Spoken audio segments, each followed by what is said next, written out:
अगर आवाज सुन पा रहे हैं तो आप सभी से विशेष अनुरोध है, थोड़ी देर के लिए पंडाल के भीतर आ जाइए मेरे भाइयों, क्योंकि आज जिस उद्देश्य को लेकर ये महापंचायत करी थी, इसी थी आज उस उद्देश्य को लेकर आप लोग घर जाए, हमारी ऐसी अपेक्षा है। तो जो आसपास गाड़ियों में बैठे सभी युवाओं से अनुरोध है कि आप मंच के पास आ जाइए और आज के इस कार्यक्रम का आनंद लीजिए। आज जयस महापंचायत जयस मिशन युवा नेतृत्व की थीम पर आयोजित की थी और आज इस महापंचायत में हमारे मध्य प्रदेश के साथ साथ कई पड़ोसी राज्यों के भी युवा हमारे महापंचायत में शामिल हुए थे। हमारे महापंचायत में हमारे सामाजिक संगठनों के हमारे प्रेरणा स्रोत कई प्रेरणा स्रोत शामिल हुए, जिसमें हमारे आदिवासी एकता परिषद के मध्य प्रदेश के प्रमुख गजानन ब्राह्मणे जी हमारे बीच उपस्थित, राजेश भाई कन्नौजी जी, शिव भानु मंडलोई जी और हमारे जयस की जो अलग अलग जिलों की जो टीम आई है, मैं हमारे प्रदेश अध्यक्ष अंतिम मुझालदे के साथ में जो समस्त जिला जयस के अध्यक्ष हैं और हमारे कई संगठन के जो लोग मौजूद हैं, आप सभी को मैं तहे दिल से बहुत बहुत धन्यवाद देता हूं। और आज के इस कार्यक्रम में हमने सभी सामाजिक संगठन, सभी राजनीतिक दल के भी हमारे बीच पदाधिकारी गण, कार्यकर्तागण उपस्थित हुए और इस महापंचायत को सफल बनाने में सहयोग किया है। आप सभी का तहे दिल से मैं सबका तहे दिल से धन्यवाद देना चाहता हूँ। साथियों, हमने जयस मिशन युवा नेतृत्व थीम पर रखी और आज इस महापंचायत में प्रदेश के कई जिलों से हमारे युवा एक उम्मीद की किरण लेकर आए हैं। आज आप देख लीजिए कि युवा नेतृत्व की जरूरत क्यों है आदिवासी समाज को। आज मैं सबसे पहले इस युवा नेतृत्व को बोलने से पहले हमारे बिरसा मुंडा, टंट्या भील, वीर गुंडाधुर, रानी दुर्गावती, शंकर शाह, रघुनाथ शाह, राणा पुंजा भील और समस्त क्रांतिकारी आदिवासी योद्धाओं को, जिसमें बाबा साहब अम्बेडकर, जयपाल सिंह मुंडा और समस्त हमारे पूर्वों को नमन करते हुए मैं आप सभी युवाओं और पूरे प्रदेश और देशवासियों से कहना चाहता हूं कि युवा नेतृत्व की जरूरत आदिवासियों को क्यों है। आज देश में मध्य प्रदेश, छत्तीसगढ़, झारखंड, उड़ीसा जैसे आदिवासी बहुल्य राज्यों में प्रतिदिन आदिवासी संगठन आंदोलन करते नजर आ रहे हैं और इन आंदोलनों से पिछले 70 साल में आदिवासियों को क्या हासिल हुआ है, आप अपने आप से सवाल पूछिए। आज ये आंदोलनों की जरूरत क्यों पड़ रही, इस पे मंथन करिए, क्योंकि आज भी देश में आदिवासियों का नेतृत्व जो होना चाहिए, बिरसा मुंडा जैसे आदिवासी योद्धाओं ने जल जंगल जमीन पर आदिवासियों को कब्जा दिलवाया और अंग्रेजों से लड़ाई लड़ी और जंगें जीती, ऐसे आदिवासी युवा नेतृत्वकर्ताओं की जरूरत है। लेकिन दूर दूर तक मुझे न तो मध्य प्रदेश में न पूरे देश में आदिवासी नेता नजर आते हैं जो जिस पर प्रदेश का समाज और देश का आदिवासी समाज भरोसा कर सके। हम लोग विधायक चुनते हैं, हम लोग संसद चुनते हैं, लेकिन विधानसभा में जाने के बाद और संसद में जाने के बाद कितने विधायक और कितने सांसद आदिवासियों को लेकर अपनी आवाज उठा रहे हैं, आप सब देख। और यह कारण है कि हमारे आदिवासी संगठनों को सड़क पर आंदोलन करने की जरूरत पड़ रही है।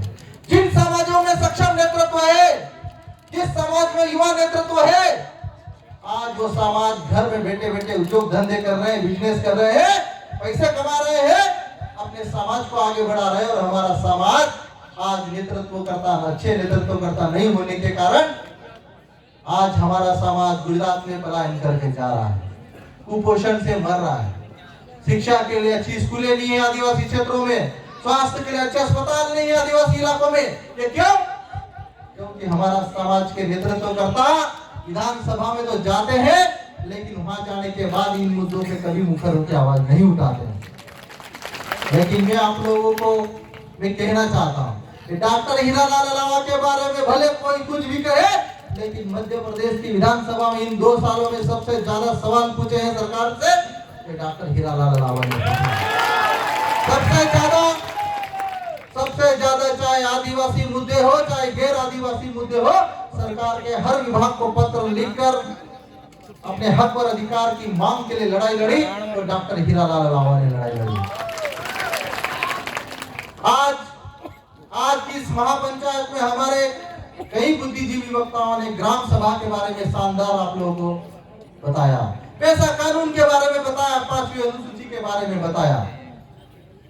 लेकिन आज मैं आप सभी से कहना चाहता हूं, सभी युवाओं से कहना चाहता हूं, आज आप कई जिलों से हमारे बीच में अगर आए हैं तो कुछ हम इस महापंचायत से ले जाने के लिए आए हैं। और मैं युवाओं से कहना चाहता हूं, मेरे युवा साथियों, समाज में नेतृत्व पैदा कीजिए, एक अच्छा नेतृत्व पैदा कीजिए, एक अच्छा नेता पैदा कीजिए। आप लोगों को दर दर के लिए न्याय के लिए भटकने की जरूरत नहीं। आज आदिवासी समाज की बेटियां रोजगार के लिए गुजरात जा रही, गुजरात से गायब करके दूसरे देशों में भेज दी जा रही है। ये कड़वी हकीकत है हमारे आदिवासी समाज की। आज हमारे आदिवासी क्षेत्रों में कुपोषण से आदिवासी बच्चे मर रहे हैं। सरकार पैसा तो करोड़ों रुपए दे रही है, लेकिन क्या गांव के आदिवासियों तक वो पैसा पहुंच रहा है? आप लोग मुझे बताइए। नहीं पहुंच पा रहा है। भ्रष्टाचार इतना है। आज सरकार तो 1 रुपये अगर देती है तो गांव के आदिवासी के पास, गरीबों के पास 25 पैसा भी नहीं पहुंच रहा। यह हकीकत है। अगर आप लोग, ये हमारा समाज जागरूक होगा, ये आदिवासी युवा जागरूक होंगे और आने वाले समय में युवा नेतृत्व की तैयारी करेंगे तो निश्चित इस समाज की दशा और दिशा बदलेगी। इस बात की मैं गारंटी देता हूं आप लोगों को। आज राजनीति का नाम लेते हैं तो हमारे आदिवासी समाज में नकारात्मक बातें होने लगती है। लेकिन आप लोगों को बता दूं कि हमारे देश की एक लोकतांत्रिक व्यवस्था है और इस व्यवस्था में आपको हक चाहिए, आपको नियम और नीतियां बनानी है। तो आपको इस देश की लोकतांत्रिक व्यवस्था के भीतर, चाहे विधानसभा की संस्था हो, चाहे लोकसभा के अंदर हो, आपको घुसना पड़ेगा और उसके लिए आपको चुनाव में भाग लेना पड़ेगा। अभी आने वाले समय में पंचायत चुनाव आने वाले हैं। 2023 और 24 में लोकसभा और विधानसभा के चुनाव आने वाले हैं। लेकिन हमारे युवाओं को उसके लिए 6 महीने पहले नहीं, कम से कम 3 साल पहले तैयारी करनी होगी। अगर 3 साल पहले, 2 साल पहले तैयारी कर दी तो मैं इस बात की गारंटी लेता हूं कि आपको, आपके नए, हमारे समाज के नए युवा बेटियों को विधानसभा और लोकसभा के अंदर घुसने से दुनिया की कोई ताकत नहीं रोक सकती। लेकिन उसके लिए आज जो हम सोशल मीडिया पे देख रहे हैं, आदिवासी समाज का युवा सिर्फ आदिवासी समाज का विरोध करने के लिए जाना जा रहा है। जो मुद्दे हैं, आज महंगाई, मीठा तेल 200 रुपए की किलो के पार हो गया है। डीजल पेट्रोल के भाव देखो तो 120 से पार हो गया है। आज हमारे आदिवासी भाई बहन मजदूर करने के लिए पिकअप पे भर भर के जाते हैं, उनको 150-200 रुपए से ज्यादा की मिनिमम मजदूरी नहीं मिल पा रही है। इन मुद्दों पे चर्चा करने के लिए कोई तैयार नहीं है। क्या हमारे समाज की युवा, ऐसे युवा जो एक दूसरे के प्रति टीका टिप्पणी करते हैं, एक दूसरे की बुराई करने में समय की बर्बादी कर रहे हैं, इस समाज का, देश का विकास कर पाएंगे या आदिवासियों का भला कर पाएंगे? अपने दिल पे हाथ रख के पूछिए। आप लोग कभी भला नहीं कर सकते ये लोग। अगर समाज का भला करना है, समाज को नेतृत्व देना है, तो आप लोगों को एक दूसरे के कंधे से कंधा मिलाकर आगे बढ़ना पड़ेगा। वरना ये गलतफहमी में नहीं रहना कि मैं इसको गाली दूंगा, इसकी बुराई करूंगा और मैं आने वाले समय में विधायक और सांसद बन जाऊंगा। इसकी गलतफहमी में कोई नहीं रहे। आज प्रदेश में आदिवासी बेटियों को 10-10 फीट गहरे गड्ढे में गाड़ दिया जाता है। आदिवासी बेटों को पिकअप के पीछे घसीट कर बांध कर मार दिया जाता है। और हमारे समाज के युवा सत्ता पक्ष के खिलाफ आवाज उठाने की बजाय एक दूसरे की टांग खींचने में अपना समय बर्बाद कर रहे हैं। क्या ऐसे लोग समाज का भला करेंगे? नहीं कर पाएंगे। और आप सभी भाइयों से, बहनों से मैं कहना चाहता हूं, ये समय आदिवासियों के लिए बहुत बुरा दौर से गुजर रहा है और उसके पीछे कारण यही है। आज हम लोग एक दूसरे का साथ देने के लिए तैयार नहीं। आज आदिवासी समाज में कितने बड़े बड़े उद्योगपति हैं, आप लोग सोचिए। एक भी बड़ा उद्योगपति आदिवासी समाज में हमारे जिले में, प्रदेश में नहीं मिलेगा। लेकिन हमारे युवाओं को अगर कंपटीशन करना है, अगर हमारे लोगों को अगर इतना ही जुनून और इतना ही स्वाभिमान है अपने अंदर, आप बड़े उद्योगपति बनिए, आप बड़ा आदमी बनिए, व्यापार करिए, आपका ही नहीं आपके पूरे गांव का भला होगा। आज हमारे युवा सिर्फ पढ़ाई लिखाई करके सरकारी नौकरी की तरफ भाग रहे हैं, और हमारी सरकार है पिछले 15 साल से 18 साल से मध्य प्रदेश में एसटी और एससी के बैकलॉग के पद नहीं भरे गए। क्या इसके लिए समाज को आवाज नहीं उठाना चाहिए? क्या युवाओं का आवाज नहीं उठाना चाहिए? आज हमारे गरीब मजदूर माँ बाप, किसान के बेटे कितनी मुश्किल से इंदौर में 5,000 10,000 का किराया कमरा लेके पढ़ाई कर रहे हैं, और उनकी उम्र अभी जो नौकरी लगने की 45 साल से ऊपर होने वाली है, लेकिन सरकार ने 18 साल से जब नौकरी के अवसर पैदा नहीं करेगी तो हमारे समाज का, हमारे भाइयों का और हमारे युवाओं का भला कैसा होगा? हमको इस पे सोच चिंतन मंथन करने की जरूरत है। आज हमारे देश में जो हमारा समाज 5वीं अनुसूची के लिए सड़कों पे संघर्ष कर रहा है, 1996 में बना है, पेशा कानून 1996 में बना है, पर जब जोरबट चुनाव आया तो मध्य प्रदेश के मुख्यमंत्री शिवराज सिंह चौहान जी पेशा कानून की बात करने लगे। लेकिन ये 18 साल तक कभी मामा ने कभी पेशा कानून की बात नहीं करी। ये हमारे आदिवासी भाइयों को समझने की जरूरत है, और ये जानने की जरूरत है कि युवा नेतृत्व की जरूरत क्यों है। आप विरोध करिए, लेकिन मुद्दों का विरोध करिए। मदन मास्केल जी ने कहा है, हमने आज हमारे इस कार्यक्रम में सभी समाज के, सभी जातियों के, सभी धर्म के, सभी पार्टी के लोगों को आमंत्रित किया, और इसलिए किया क्योंकि मतभेद हो सकते हैं, अपने विचार अलग अलग हो सकते हैं, लेकिन मन में भेद नहीं होना चाहिए। ये विश्वास के साथ हमको करना पड़ेगा, और हमारा काम है जोड़ना। आज सोशल मीडिया पर कई ऐसे लोग अफवाहें फैलाते हैं कि देश 2 भागों में टूट गया, देश 3 भागों में टूट गया, देश 4 भागों में टूट गया। मैं आप लोगों को कहना चाहता हूं, देश एक विचारधारा है, और विचार कभी टूटते नहीं है, विचार हमेशा अमर रहते हैं।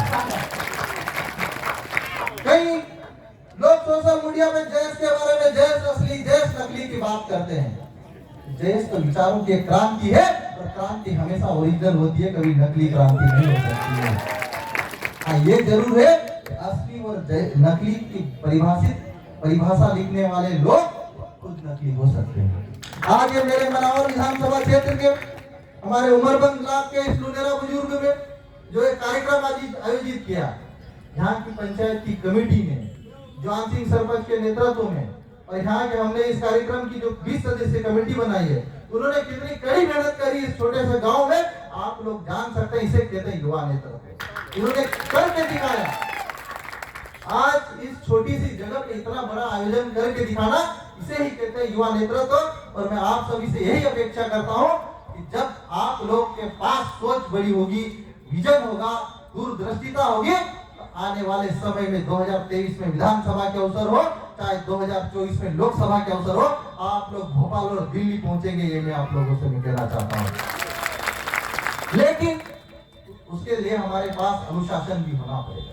हमको अनुशासित रहकर भारत के संविधान में बाबा साहब अम्बेडकर ने जो हमको अधिकार दिए हैं, जयपाल सिंह मुंडा जैसे आदिवासी नेतृत्वकर्ताओं ने हमको जो संविधान के अधिकार दिलाए, हक दिलाए हैं, उन हक और अधिकार को लेना है, हमको अनुशासन में रहना पड़ेगा। हमको समाज में शांति बनाए रखने के लिए, भाईचारे और मोहब्बत बनाए रखने के लिए काम करने की दिशा में काम करना पड़ेगा। हमारे शिवभानु मंडोई जी ने कहा है कि भारतीय जनता पार्टी और आरएसएस से जुड़े कई संगठन देश के बारे में धर्मांतरण का आरोप लगाते रहते हैं। मैं मध्य प्रदेश के मुख्यमंत्री शिवराज सिंह चौहान को इस मंच से ऐलान करता हूँ, मामा, देश के आपकी सरकार है और आप मुख्यमंत्री हैं, देश के किसी भी युवाओं का धर्मांतरण में आज तक के रिकॉर्ड में एक का भी नाम आया है तो मुझे बता दीजिए, किसी का नाम नहीं है। पिछले दिनों शिवराज सिंह मामा ने देश के ऊपर आरोप लगाया कि इस संगठन को तो विदेश से पैसा मिलते हैं। मामा, शिवराज मामा, मैं आपसे कहना चाहता हूं, जितने भी युवा हमारे मंच में देश के कार्यक्रमों में आते हैं, कि अपना पैसा खर्च करके आते हैं, अपनी मजदूरी का, अपने खून पसीने की कमाई खर्च करके इस देश के कार्यक्रमों में आते हैं। तो किसी के मार के लाल की हिम्मत नहीं कि इनको कोई बेका सके, इनको कोई रोक सके। आज ये जयेश की आवाज, जैसे कि शुरुआती वक्ताओं ने कहा है कि ये जयेश की आवाज भोपाल से लेके दिल्ली तक जा रही है मेरे भाइयों। और ये आदिवासी प्रदेश के आदिवासियों की आवाज नहीं बना है संगठन, ये सिर्फ आदिवासियों का ही नहीं, ये प्रदेश के गरीब, मजदूर, किसान, सभी वर्गों के गरीबों की आवाज बना है। और आज इस संगठन के ऊपर प्रदेश की नहीं, देश की एक एक इंटेलिजेंस की एजेंसियां हमको वाच करती है। और हम चाहते हैं कि इंटेलिजेंस एजेंसियां केंद्र सरकार और राज्य सरकारों को बताए कि आदिवासी क्षेत्रों की हकीकत क्या है। आपने स्कूलें तो खोल दिया आदिवासी इलाकों में, लेकिन पढ़ाने के लिए टीचर नहीं भेजे। आपने अस्पताल तो खोल दिया आदिवासी क्षेत्रों में, लेकिन इलाज करने वाले डॉक्टर नहीं भेजे। एक एक डॉक्टर के भरोसे आपने अस्पतालें छोड़ दिए, एक एक मास्टर के भरोसे आपने ये शालाएं छोड़ दी, स्कूलें छोड़ दी। तो क्या ऐसे में आदिवासी इलाकों का भला होना है? नहीं होना है। आदिवासी क्षेत्रों में इसके बारे में कई बार भ्रम फैलाया जाता है कि ये संगठन सिर्फ आदिवासियों की बात करता है, लेकिन मैं आप लोगों से मैं कहना चाहता हूं, ये संगठन आदिवासी हो चाहे गैर आदिवासी हो, किसी के साथ भी अन्याय और अत्याचार होगा तो हम उसके साथ खड़े रहेंगे, मैं वादा करता हूं। और हमारा किसी भी समाज से, किसी भी धर्म से, किसी भी जाति से कोई विरोध नहीं और कोई मनभेद नहीं। हम लोग अपने समाज के, हर समाज के अपने अपने संगठन होते हैं और अपने अपने हक और अधिकार के लिए एकजुट होकर अपने समाज के विकास के लिए काम करते हैं। वैसे ही ये सामाजिक संगठन जय आदिवासी युवा शक्ति संगठन काम करता है। आज इस कार्यक्रम में मध्य प्रदेश के कई जिलों से हमारे युवा है। एक भी युवा ने यह नहीं कहा कि डॉक्टर साहब हम आपके विधानसभा में इतनी दूर जाए, हमारी गाड़ी का डीजल के लिए पैसा दे दो, हमारे लिए खाने की व्यवस्था कर दो। ये युवाओं का जुनून है जो बिना पैसे और बिना खर्च मांगे हम लोगों से इतनी दूरी चलकर, हजारों किलोमीटर की दूरियां चल इस मंच के नीचे आता है। और इस मंच के नीचे आने का फायदा ये हुआ कि आज डॉक्टर हीरालाल अलावा ताकतवर नहीं हो रहा है। इस मंच के नीचे आने से आज प्रदेश के और देश के आदिवासियों की आवाज ताकत हो रही। मेरे भाइयों, ये बात समझने की जरूरत है। और मैं उन युवाओं से कहना चाहता हूं कि जो सोशल मीडिया पे एक दूसरे के खिलाफ, क्या आदिवासी ही सोशल मीडिया चला रहे? क्या आप देखिए, गैर आदिवासी समाज के भी लोग सोशल मीडिया चलाते हैं, लेकिन कभी एक दूसरे का विरोध करते हुए दूर दूर तक नजर नहीं आते हैं। लेकिन हमारे समाज में आप देख रहे हैं कि जो शाम को 8 बजे बाद का समय हुआ कि दारू पिला के उसको टर्न किया कि लिख रहे भाई, ऐसा लिख दे, वैसा लिख दे। लेकिन आप लोग कुछ भी लिखो, कुछ भी बोलो, कुछ भी करो, लेकिन इस बात का विशेष ध्यान रखना कि दुनिया बहुत छोटी है, घूम फिर के हम लोग कभी भी आमने सामने नहीं हो सकते हैं। और जब सामने हो,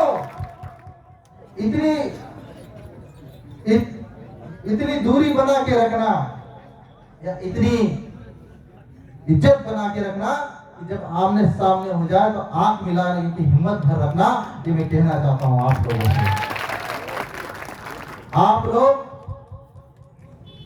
कई लोग ऐसे हैं जो 10वीं 12वीं की पढ़ाई किए हैं, लेकिन मैं आप लोगों से बताना चाहता हूं, देश के सर्वश्रेष्ठ मेडिकल कॉलेज दिल्ली एम्स जैसे संस्थान में रहकर मैंने सीनियर रेजिडेंसी की 3 साल और 1 साल प्रोफेसरशिप करके मैं यहाँ पे आया हूँ। और राजनीति में मेरा बहुत पुराना कोई नाता नहीं है। 2016 के बाद, 2018 के बाद विधानसभा चुनाव में टिकट दिया कांग्रेस पार्टी ने राहुल गांधी जी के आशीर्वाद से, और मैं विधायक बना। और विधायक बनने के बाद मैं आप लोगों को बताना चाहता हूं कि कभी भी न तो कांग्रेस पार्टी ने मुझे टोका कि डॉक्टर हीरालाल अलावा आदिवासी की बात क्यों करता है, न किसी नेता ने मुझे टोका, क्योंकि मेरी पहली शर्त थी मेरा समाज और मेरे समाज के संवैधानिक अधिकारों की लड़ाई में डंके की चोट से लड़ूंगा, चाहे किसी भी पार्टी में रहूं। मेरे साथियों, पार्टियां सभी आदिवासी भाई अलग अलग पार्टी में हो सकते हैं, और मैं प्रदेश के सभी आदिवासी नेताओं से मैं कहना चाहता हूं, जो विधानसभा में बैठे और संसद में बैठे आदिवासी नेताओं से कहना चाहता हूं, कि आप किसी भी राजनीतिक दल से विधायक हो सकते हो, किसी भी राजनीतिक दल से सांसद हो सकते हो, लेकिन जिस समाज ने आपको जिस उम्मीद के साथ भेजा है सदन के भीतर, उस समाज की आवाज उठाना आपका फर्ज बनता है। अभी हमारे प्रोफेसर मदन वास्किन जी बोल रहे थे कि कोई एक बंदा ऐसा है, एक बंदा नहीं, ऐसे देश के नाम पे कई प्रदेश अध्यक्ष बने हुए हैं। एक प्रदेश अध्यक्ष रंजना बघेल के झंडे उठाता है, एक प्रदेश अध्यक्ष आरएसएस के झंडे उठाता है और कहते हैं कि हम समाज सेवा करने निकले हैं। भाई, समाज सेवा करो तो खुल के करो। डॉक्टर हीरालाल राव अगर विधायक बना तो खुल के कांग्रेस का विधायक बना, किसी को गुमराह नहीं किया। और संगठन के नाम पे किसी को गुमराह नहीं किया, ये बताना चाहता हूं। आज इस प्रकार इस मंच में, इस महापंचायत में हमारी संस्कृति को लेकर हमारे योद्धाओं ने, हमारे सामाजिक बुद्धिजीवियों ने बात करी कि हमारी रूढ़ी, हमारी परंपराएं, वही हम आदिवासियों की पहचान है। कल हमने पूर्व संध्या पर बड़े खेलने का कार्यक्रम रखा था और हमारे आदिवासी समाज की जो बड़े भूपे वाली परंपरा है, आज धीरे धीरे विलुप्त होती जा रही है। कल मैं इतना बड़ा हो गया, लेकिन मैं खुद पहली बार ये बड़ों की परंपरा देखा। उनके जो गाने थे, उनकी जो भाषा थी, उनकी जो बोली थी, मुझे तो नहीं लगता हमारी नई पीढ़ी के युवाओं को किसी को समझ में आई होगी। किसी को आ रही थी क्या? नहीं। लेकिन आदिवासियों की भाषा, आदिवासियों की बोली, आदिवासियों की रूढ़ियों को संरक्षित करने की जिम्मेदारी आप सभी युवाओं के कंधों के ऊपर है। अगर आप लोग इनको नहीं बचाएंगे तो आने वाले समय में ये भाषा और रूढ़ी खत्म हुई, उस दिन आप खत्म हो जाओगे। इस बात की मैं आपको गारंटी दे रहा हूँ मेरे भाइयों। आज हम पढ़ने लिखने के बाद भले जींस पैंट पहनने लग गए, कोष्टी और धोती छोड़ के भले हम जींस पैंट पे आ गए हैं, लेकिन हमको अपनी औकात नहीं भूलना चाहिए मेरे भाइयों। जिस दिन आप अपनी संस्कृति, अपनी परंपरा भूल जाओगे, जिस दिन अपनी ये भाषा और बोली भूल जाओगे, कोर्ट में साबित नहीं कर पाओगे कि तुम आदिवासी हो। आदिवासी होने के लिए तुमको ये सब चीज जरूरी है। तुम्हारी भाषा बोली तुमको आना चाहिए। नहीं तो जज ने बोल दिया कि आदिवासी भाषा में 2 सेंटेंस बोल के दिखा, तो साबित नहीं कर पाओगे कि तुम आदिवासी हो। ये गारंटी के साथ तो बोल रहा हूं। ये बात कमेटी बनी हुई सुप्रीम कोर्ट के निर्देश पे, आदिवासी जिस दिन अपनी भाषा को भूल जाएगा, अपनी संस्कृति को भूल जाएगा, अपनी बोलियों को भूल जाएगा, ये कैसे साबित कैसे होगा? अभी हमारे समाज के कई बड़े बड़े अधिकारी इंदौर और भोपाल में जाके बंगले 2-3 मंजिल के बना के बैठे, उनके बच्चे बड़ी बड़ी इंटरनेशनल स्कूल में पढ़ रहे हैं, और उनको बोल दो कि तेरे को दो शब्द आदिवासी में बोल के दिखा, तो वो नहीं दिखा पाएंगे। अभी पिछले 2-3 साल पहले व्यापम कांड हुआ था, सबको पता है व्यापम कांड हुआ था। तो अब हमारे धार जिले की मैं बात बता रहा हूँ। कोई बघेल सरनेम लिखता है, कोई वर्मा लिखता है, कोई ठाकुर लिखता है। अब वो बघेल रीवा में भी राजपूत ठाकुर होते हैं, तो रीवा में भी उधर कोई राजपूत वर्मा जी लिखते हैं, तो उधर के लोगों को शक हुआ कि ये साले आदिवासी नहीं हो सकते, राजपूत लोग हैं, तो उन्होंने कोर्ट में केस लगा दिया उनके ऊपर। तो उस केस से अभी तक बरी नहीं हो पाए वो लोग, आदिवासी है कि नहीं आदिवासी। ये संस्कृति, अपनी परंपरा, अपने रीति रिवाज और अपनी बोलियां, इसको संरक्षित करने की जिम्मेदारी इन युवाओं के कंधों पे है, और हमको वही नेतृत्व चाहिए जो हमारे आदिवासियों को बचा के रखे। जल जंगल जमीन की लड़ाई भले बिरसा मुंडा ने शुरू करी थी, भले टट्टा भील ने शुरू करी थी, भले काजा नायक और भीमा नायक ने शुरू करी थी, भले राणा पुंजा भील ने शुरू करी थी, लेकिन इस लड़ाई को खत्म करने की जिम्मेदारी नई पीढ़ी की, नई जनरेशन के आदिवासी युवाओं के कंधों पे है मेरे भाइयों। इसीलिए जैस महापंचायत की जरूरत है हमें। फेसबुक पे रोने से राज नहीं मिलेगा, फेसबुक पे गाने से राज नहीं मिलेगा। बिरसा मुंडा की तरह संघर्ष करना पड़ेगा, टंडा भील की तरह लड़ाई लड़ना पड़ेगा, तब जाके आदिवासी राज आएगा मेरे भाइयों। फेसबुक पे चीखने चिल्लाने से हमको आदिवासी का राज नहीं आने वाला, आदिवासी सरकार नहीं बनने वाली है। उसके लिए हमको रणनीति बनकर जमीन के मैदान में मोर्चा संभालना पड़ेगा। हमारे आदिवासी भाइयों के सुख दुख में, दर्द में समझना पड़ेगा। मुझे पता है मध्य प्रदेश में जब हमारी सरकार थी, 15 महीने की सरकार थी, तो मैं आप लोगों को बताना चाहता हूं कि कमलनाथ जी से मैंने हर आदिवासी मुद्दों पर कमलनाथ जी से बहस करी, चर्चा करी और आदिवासियों को हक और अधिकार दिलाने की बात करी। आदिवासी दिवस में 9 अगस्त में जो छुट्टी घोषित कराई थी वो डॉक्टर हीरालाल लावा के कहने में मध्य प्रदेश में शुरुआत हुई। 9 अगस्त में जो मध्य प्रदेश सरकार से हमने 25-25 हजार एक लाख रुपए एक विकास खंड में दिलाए थे, तो डॉक्टर हीरालाल लावा के कहने पे दिलाए थे। और मैं आप लोगों से ये भी भरोसा देना चाहता हूँ, क्या है कि सरकार बनाने के लिए 116 विधायक चाहिए। कितने? 230 की विधानसभा में कितने विधायक चाहिए? अगर आप लोग 116 नहीं 110 भी विधायक बना के, हम आदिवासी सरकार बना के दिखा देंगे, आप लोगों से वादा करा। लेकिन हम एक दूसरे की टांग खींचकर, एक दूसरे की बुराई कर कभी आगे नहीं बढ़ पाएंगे, ये हम लोग को समझना है। और जब तक हमारे युवा राजनीति में जाकर विधानसभा में नहीं दहाड़ेंगे, जयपाल सिंह मुंडा जैसे आदिवासी समाज को नेतृत्व नहीं करेंगे, मैं लिख के दे दूं, आदिवासियों को कोई हक और अधिकार नहीं दिला सकता है। अपनी लड़ाई लड़ने के लिए हमको समाज में ऐसे बेटे तैयार करना पड़ेंगे, ऐसे युवा तैयार करना पड़ेंगे जो आपकी आवाज को सदन के दिल्ली में उठाए, आपकी आवाज को भोपाल के भीतर उठाए, क्योंकि ये ऐसे मंच है।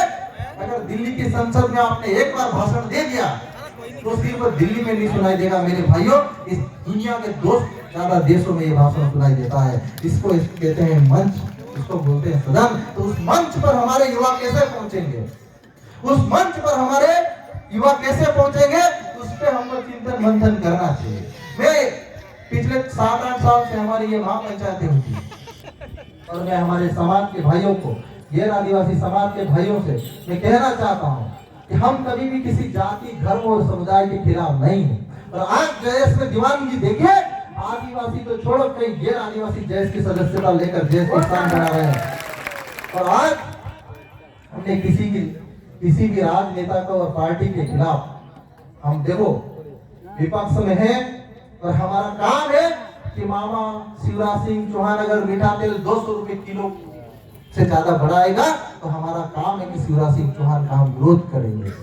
अगर शिवराज सिंह चौहान डीजल पेट्रोल के दाम 121 रुपए से ज्यादा बढ़ाएगा तो हमारा काम है कि हम जनता की लड़ाई लड़ेंगे। अगर शिवराज मामा घोषणाएं पर घोषणाएं करेगा, झूठ पर झूठ बोलेगा, तो हमारा काम है कि हम सरकार के खिलाफ अपनी आवाज बुलंद करेंगे। और ये काम सिर्फ डॉक्टर हीरालाल लावा का नहीं है, ये काम समाज का है।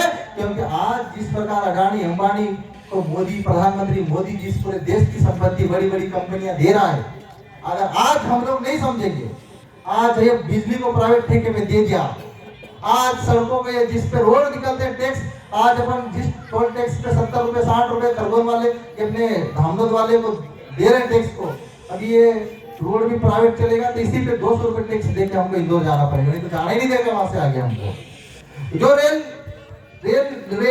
स्टेशन जो मोदी जी ने निजी ठेके के दिए हैं, जिसका टिकट 3 रुपए होता था, कितना 3 रुपए 5 रुपए, आज पता है रेलवे प्लेटफॉर्म के टिकट 50-50 रुपए हो रहे हैं। 50 रुपए दोगे तो आपको अंदर रेल में बैठने के घुसने जाना पड़ेगा, और कोई 2-4 लोग छोड़ने जाते हैं तो उनके भी 50-50 रुपए टिकट लगेगा, तो अंदर जा सकते हैं छोड़ने के लिए, ये तो बाहर से ही बाय बाय टाटा टाटा करना पड़ेगा भाई मेरे।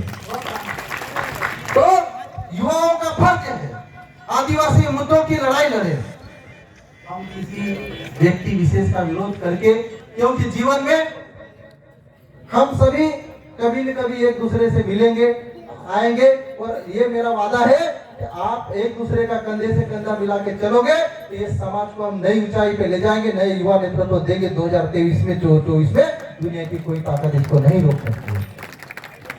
और आज के इस कार्यक्रम में हमारे आदिवासी संस्कृति को जिंदा रखने वाली हमारे डांस ग्रुप की टीम है, बाग की जो टीम है, इनके लिए एक बार जोरदार तालियां बजाएं इनके हौसला अफजाई के लिए। और मैं सभी जयेश युवाओं से कहना चाहता हूं जिनको जयेश के गमछे डालकर हमारी बहनों को, हमारी युवाओं को सम्मानित किया जाएगा। इस कार्यक्रम में मेरे बाद भी हमारे वक्ता है, हमारे प्रदेश अध्यक्ष बैठे हैं, हमारी सुमित्रा जी झाबुआ से आई बैठे हैं, हमारे विजय डामोर जी बैठे हैं। तो ये और भी चलेगा, लेकिन बस मैं यही कहना चाहता हूँ कि जयेश मिशन युवा नेतृत्व के जो बातें मैक्सिमम जो मुझे बोलनी चाहिए थी